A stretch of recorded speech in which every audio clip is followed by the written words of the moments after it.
Before we jump into this week's analysis, let's do a quick recap from last week. First, gold and GLD. I pointed out a large put wall in the options chain suggesting downside pressure.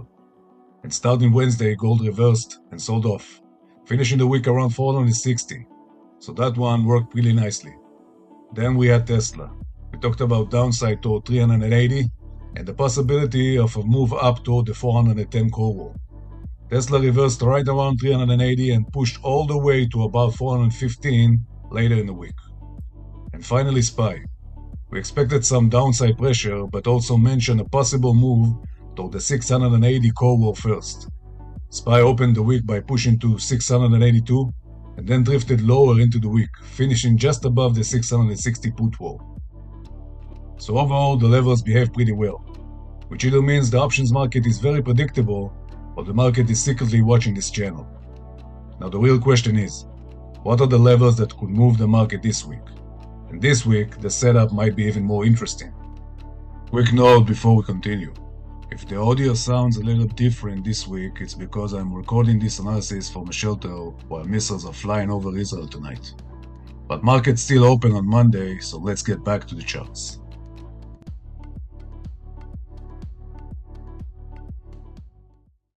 Let's start with SPY, which closed the week around 662. And the upcoming week could be a very interesting one for the market. On Wednesday, we have the Federal Reserve interest rate decision, which by itself can move markets pretty quickly. But at the same time, we also have Quadruple Witching, meaning expiration for stock options, index options, and index futures. So between the Fed decision and a massive amount of options expiring, volatility this week would not be surprising at all. Or to put it simply, this probably won't be a boring week. Now when looking at the options chain, two levels stands out immediately.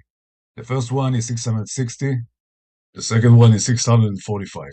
Both of those levels have massive put walls with roughly 180 to 190,000 open contracts each.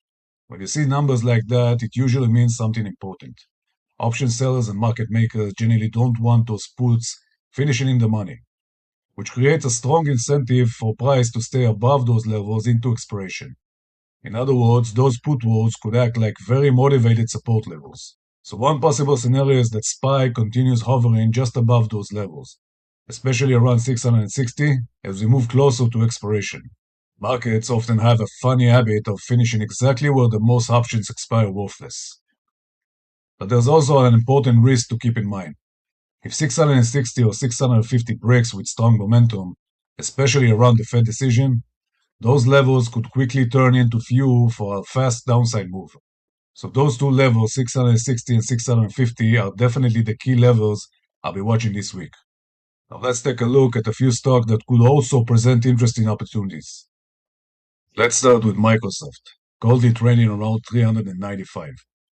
For the monthly expiration, we have two significant put walls at 390 and 380, which sit just below the current price.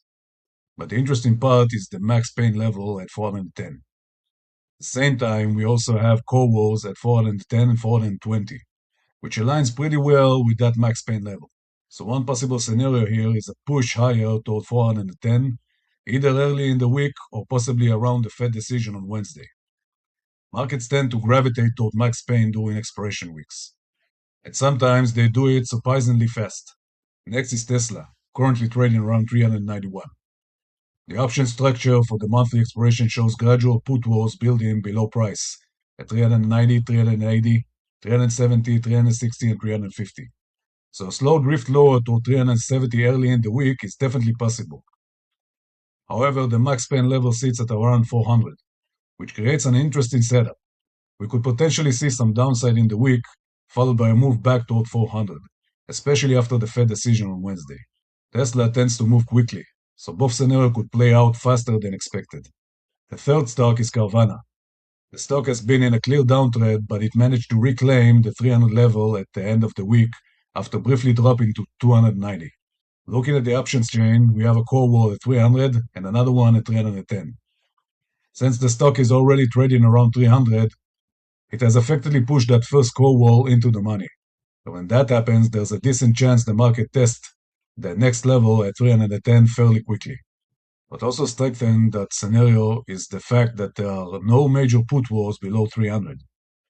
So a moderated move higher early in the week would not be surprising here. The fourth stock is Duolingo, currently trading around $98. There is a significant put wall at 95, and the stock has already tested that level several times over the past 2 weeks. From a technical perspective, the stock is also deep in oversold territory, which increases the probability of a short-term bounce. On the upside, we have smaller call walls leading up to 110, which is also where the max pain level sits. So a bounce starting early in the week would make sense here, with 110 acting as the major level to watch. And finally, OKLO, currently trading around $58 and also in a clear downtrend.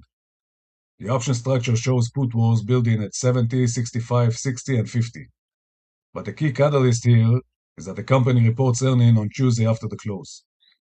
The max pain level sits at 70, which creates two very different scenarios. Strong earnings could easily push the stock towards 70, aligning with that max pain level. But disappointing earnings could trigger a continuation lower toward the 50 put wall, and below that level there isn't much technical support. From a technical perspective, the stock is also sitting near the 78.6 Fibonacci retracement, which increases the probability of at least a short-term bounce. So those are the 5 stocks I'll be watching closely this week, especially with the Fed decision and the monthly expiration happening at the same time. So to summarize, for the coming week, we have the Fed interest rate decision on Wednesday, and at the same time, Quadruple Witching with the monthly expiration. That combination alone can create a lot of volatility in the market, which means this might be one of those weeks where taking profit on shorter moves actually makes a lot of sense. And remember one of my favorite trading moves. The second mouse gets the cheese. The first mouse gets the trap. Sometimes patience is the best trade you can make. As always, positioning first, price second. If you found this helpful, consider subscribing. Have a great trading week, and I'll see you in the next analysis.